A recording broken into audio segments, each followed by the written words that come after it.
Yesu esibeke isandla kanje wathatha ucelemba wasibeka esandleni sakhe. Lithi iBhayibheli wangena ebithi uthera endlini ezumsindo ugatsha iy'thixo zakhe. Lithi iBhayibheli uthemenge wafika iy'thixo ifile.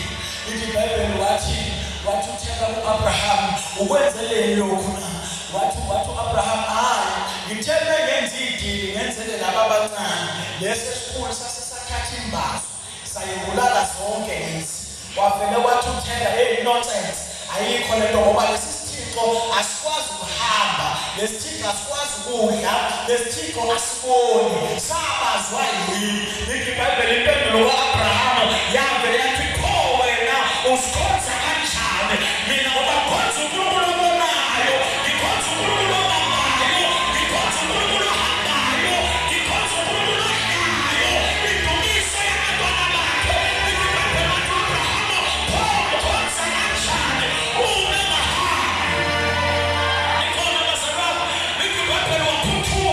wayendlini kaNimrodi wathi indala yami isiyenza isimanga esibulala bonke onkulunkulu. Lithi iBhayibheli wathi uNimrodi engababulala kanjani njengoba uHarani siyakuthena ukuthi angene emva kwakho u-Eliya nowesibili naye uzongena emva kaHarani. Bonke laba bazazi ithixo yiphi le ndodana okhuluma ngayo. Lithi iBhayibheli wathi uthera njalo Nkosi lendaba okhuluma ngayo yile engafane ngalisile kepha ifana ngahamba ngayecashisa kukhazini wami ngenxa yokusho komoya ngabamanga ethi kwasho uHarani. Lithi iBhayibheli wathi uNimrodi amanje uHarani umanje u-Abrahama umase umlilo uthanze kawuthefo ebese yaphonzwa uHarani afe aphonze no-Abraham afe. Ngibona bazalwane, lithi iBhayibheli bawulungisa umlilo. Akukhulume noThixo wakho othi makhelwane lizolungisa imililo. Bathi siyabonga ukuthi uJehova noma udabula emlilweni omkhulu mina Jehova ngiyabona nawe. Noma ngayilungisa umakhelwane siyamdabula kuyo, noma ngayilungisa ihlobo siyamdabula kuyo, noma ngayilungisa abangane siyamdabula kuyo. Ngoba noma sidabula emlilweni omkhulu uJehova uyawuba nathi. Lithi iBhayibheli u-Abraham esefile ukuba bayophonswa esithandweni somlilo. Aqalanga ngoShedreki noMeshaki ungene esithandweni somlilo. No-Abraham wabonakala phakathi nomlilo. Lithi iBhayibheli before baphonswe lukameli, lithi iBhayibheli wabisa i-alithakole washumayeza umoya uHarani. Wathi uNkulunkulu likasebenzusa wathi nawe bamthatha umenza wakho akubiyele umhlengi wami. Lithi iBhayibheli kunokuba uHarani aphenduke wathi uHarani iy'thixo zikababa noma ziyakumsindisa. Lithi iBhayibheli bamthatha uHarani. Lithi iBhayibheli sebemsondeza ngasesebeni lomlilo, umlilo wamuhla wafa engakangeni phakathi besamsondeza wafa.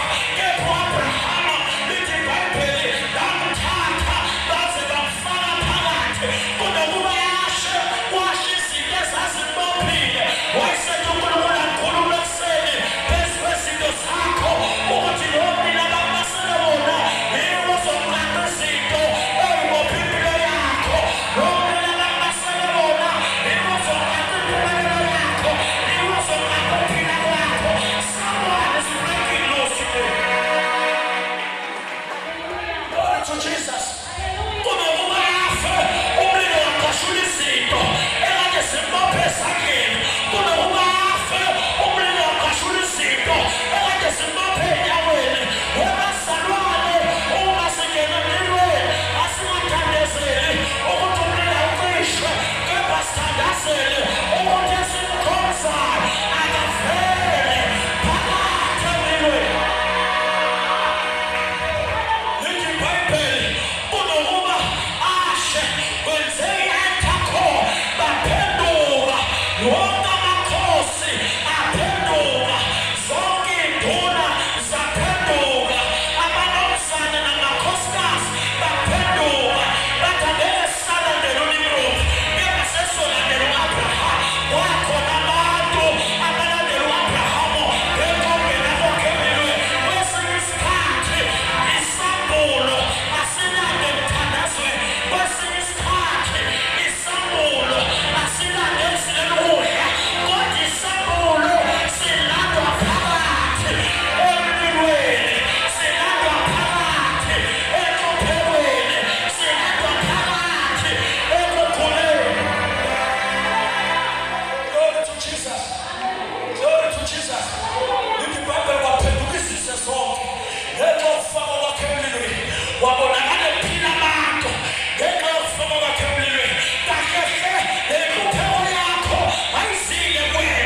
ukuthi uAbraham uyakhula, kanti ukhula kabi phakathi kwabantu abakhonza ezinye.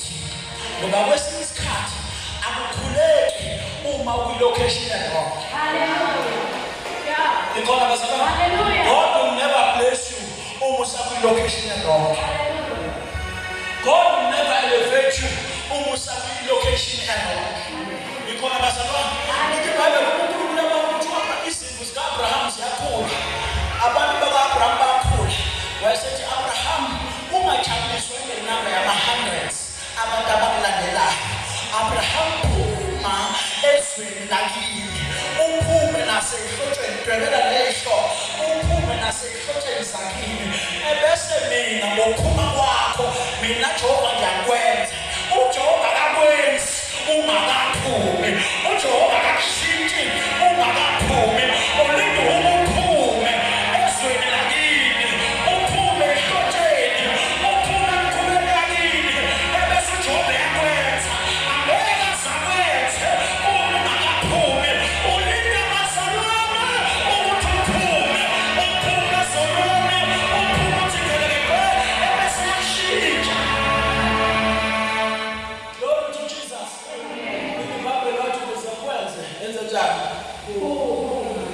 It is kaNkulunkulu waphuma uAbraham kanti uzophuma nesihlobo. When you are a theologian like me, you will understand the reason why Abraham aphuma noLot. uLot uzalwa uHaran, umfowabo kaAbraham lo-Ocean Highway. Nikhona bazalwane. uLot wayena 2 years. Nikhona bazalwane. Engasenayo umuntu oyifaka fika phezu kwempilo yakhe. So wayengekho uAbraham ethi akaphume ebese aphuma shingane na 2 years. So ingakho ke athi njalo bazalwane aphuma naye.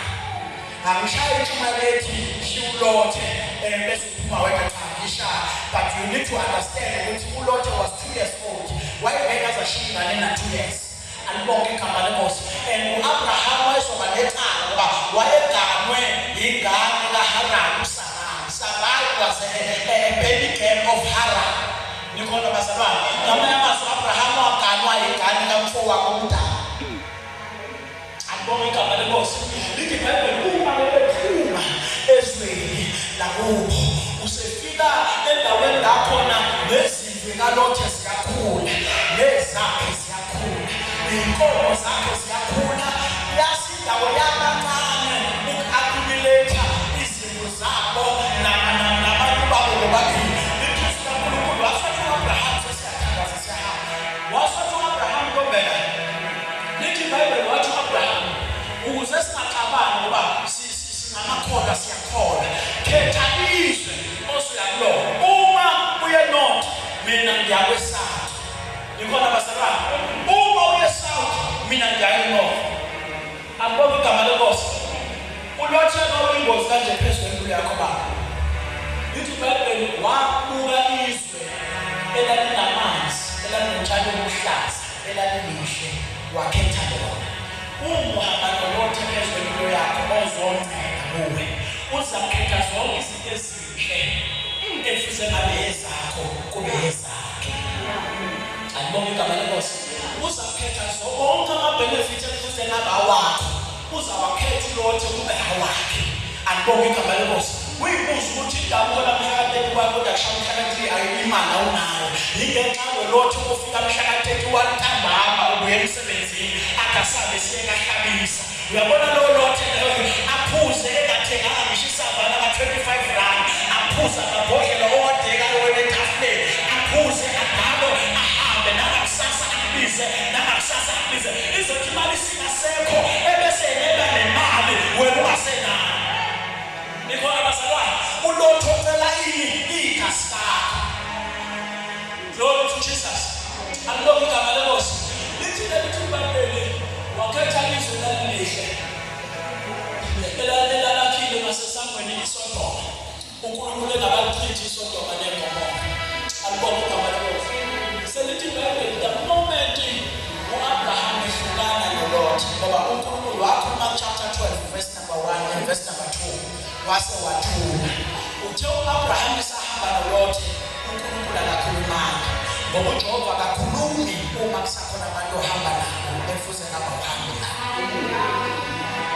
Awuphumeleli kanjalo nje empilweni ngenxa yesipho osahamba naso. uNkulunkulu alinde ukuthi usuke kusona ukuze azokhuluma. Alibonge igama lenkosi. Angeke uNkulunkulu azakhulume izwi eliyaphilisa impilo yakho kusanabantu abanamathele kuwe. Susa abantu ukuze uzozwa izwi likaJehova. Alibonge igama lenkosi. Susa abantu ngoba abantu bayezibala indlela zokuzwa impilo likaSathane. Alibonge igama lenkosi.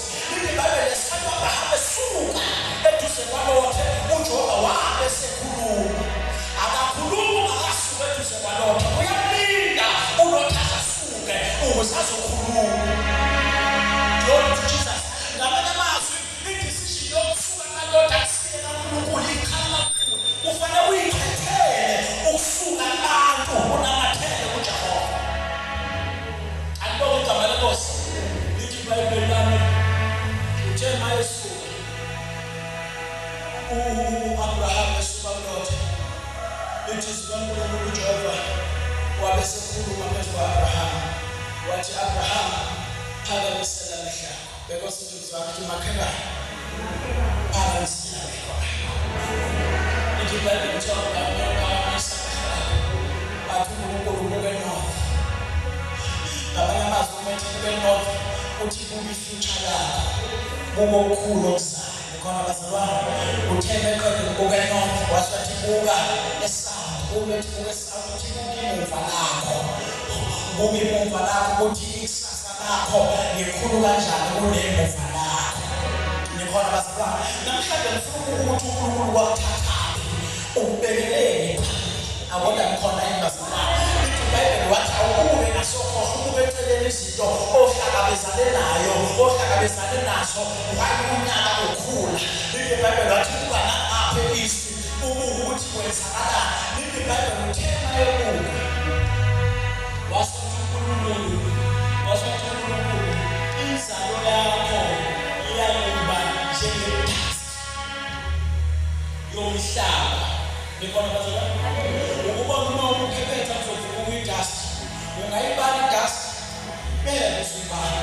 Lithi iBhayibheli uthi uNkulunkulu kanjalo Abraham inzalo yakho ngamanye amazwi isibusiso sakho yosidi iyakuba ngokubona kwamehlo akho. Kukhona incwadi la khona abamisa ngasosebenelana ikingu chapter number 18 kade ukhuluma ngalo abamisa ngasosebenelolwakhe. Wathi uAbraham wathi uNkulunkulu Abraham buka ngoba uNkulunkulu asebenza uJehova usebenza ngokubonayo. Kodwa wethu your vision khona bazalwane uNkulunkulu usebenza ngezinto ezibonayo ukuthi kahle kahle ubona ngempilo yakho. Lokho ubona ngempilo yakho yikho uJehova azokwenza. Ingakho uAbraham athi Abraham ubona. Lithi iBhayibheli wathi uAbraham ngibona usebenzo lwakhe wathi uNkulunkulu kuba ngapha ubuke ngapha. Wathi lapho kufinyelela khona amehlo akho ngamanye amazwi uthi as long as you can see you can have it. Yebona bazalwane uthi lapho kusafinyelela khona amehlo akho. Alibonge igama lenkosi. Uthi lokho lokwanakho uyakubanakho. Glory to Jesus. Lithi iBhayibheli namhlanje uthi uNkulunkulu Abraham akabisela emhlabeni uthi inzalo yakho iyakuba njengedust yomhlaba. Uthemba uNkulunkulu ngihlezi phansi ngifunda iBhayibheli. Wathi uNkulunkulu batshele ukuthi isibusiso sengisehisi abadingayo phakamisela amehlo akho.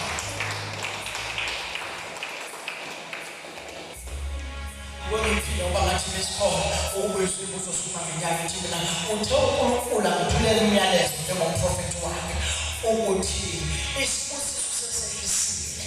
Elidingayo kanjalo kaNkulunkulu uzosebenzela ukuphakamisela amehlo